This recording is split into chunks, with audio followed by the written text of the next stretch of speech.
Of course, very interesting things. Well, first of all, let's start with what the federal government is doing with the cotton and textile industry. The federal government says it is committed to repositioning the cotton, textile and garment industry for growth.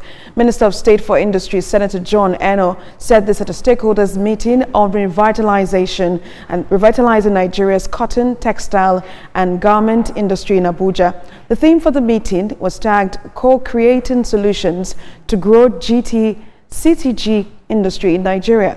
The minister said there will be a review of the policy document for the revitalization of the sector, and it aims to ensure sustainable growth. For the Director General of Nigeria Textile Manufacturers Association, Mr. Ama Kwajafa, he said the meeting would promote the industry's potential and help to address challenges being faced by the industry operators.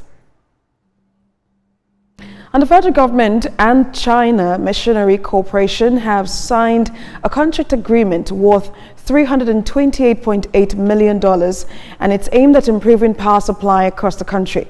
The contract, valued at $328 million, covers engineering, procurement, construction, and financing for the implementation of transmission lines under Phase 1 of the Presidential Power Initiative. The Minister of Power, Mr. Adebayo Adelabu, at the signing ceremony in Abuja said the contract would undertake key responsibilities in the project. Well, some of the responsibilities, according to him, include rehabilitation and construction of 330 kV and 132 kV transmission lines. The FGN Power Company, the federal government special purpose vehicle, will be coordinating the execution of the project under the PPI. Mr. Adelabu said the project is designed to enhance grid efficiency and prevent stranded capacity, while explaining that the initiative had been strategically split into two priority batches.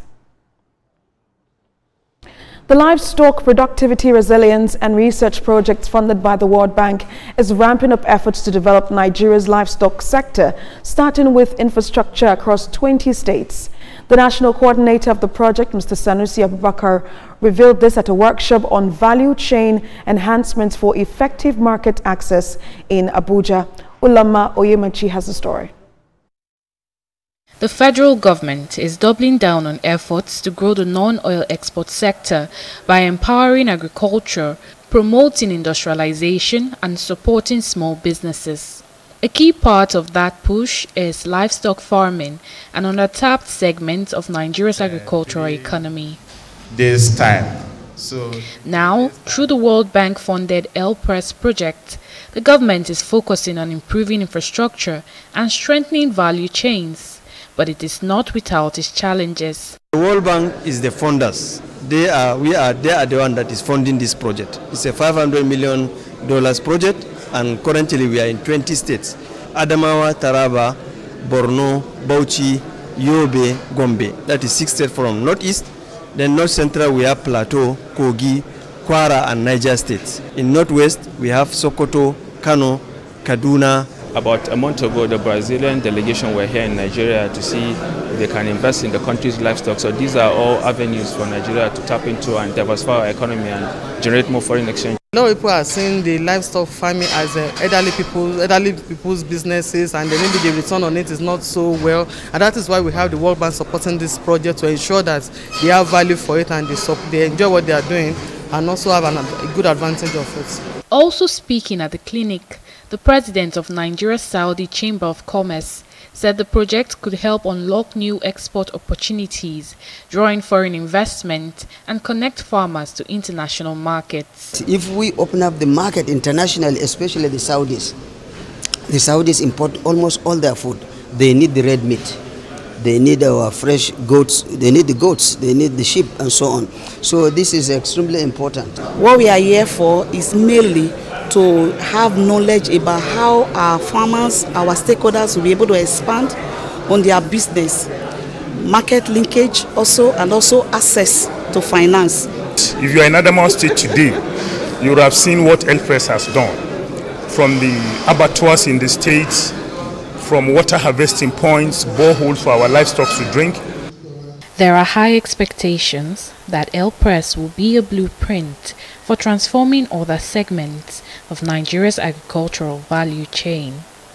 Uloma Oyemachi, TVC News, Abuja. Our global shares surged and bond sell-off stabilized today after U.S. President Donald Trump said it would temporarily lower the duties he had imposed on dozens of countries following days-long market rout that erased trillions of dollars from global stocks and jolted U.S. Treasury bonds and the dollar. President Donald Trump announced a 90-day pause on many of his reciprocal tariffs in a shock reversal. Trump's reversal pushed equities higher across the globe, starting with a 9.5% rally in the S&P 500.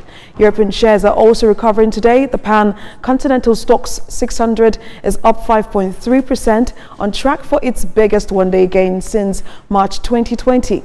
Indexes in London, Paris and Frankfurt are up between 4.1% and 5.6%. In Asia, Japan's Nikkei advanced more than 8%, while a broader gauge of Asia-Pacific stocks, excluding Japan, rose 4.4%. But Wall Street futures took a breather after the towering rally as investors struggled to come to terms with the U.S. administration's economic policies. Nasdaq futures fell 2% and S&P 500 futures were off 1.7%. An annual urban consumer price inflation accelerated to 13.6% in March from 12.8% in February, higher than analysts had expected. The data shows that on a month-on-month basis, prices were 1.6% higher in March than in February. Food and beverage prices climbed 3.5% in the same period. According to analysts, annual urban inflation had plunged to 12.8% in February from 24% in January, largely due to statistical base effect, as exceptionally fast price increases of the past 2 years were no longer reflected in the statistics. President Donald Trump has announced a 3-month pause on all the reciprocal tariffs rate to 10%. That went into effect at midnight, with the exception of China. The U.S. stock market surged immediately after the announcement. At the same time, President Donald Trump said he was increasing the tariff rate on important goods from China to 125%.